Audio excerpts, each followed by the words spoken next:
বৈদেশিক বিনিয়োগ ও অর্থনৈতিক স্থিতিশীলতার প্রশ্নে নির্বাচনের সুনির্দিষ্ট তারিখ ঘোষণার সময় এসে গেছে বলে মনে করছে গবেষণা সংস্থা সিপিডি।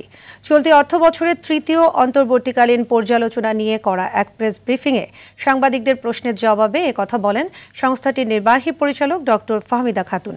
যদিও নির্বাচন হয়ে গেলেই দেশ প্রবৃদ্ধি জগতে চলে যাবে এমন কিছু মনে করার নেই বলে মন্তব্য সিপিডির সম্মানীয় ফেলো অধ্যাপক মুস্তাফিজুর রহমানের। বলেন, ব্যাংকিং সংস্কার, জ্বালানি সমস্যা সমাধানের মতো বিষয়গুলো নির্বাচনের আগেই সমাধান করা উচিত।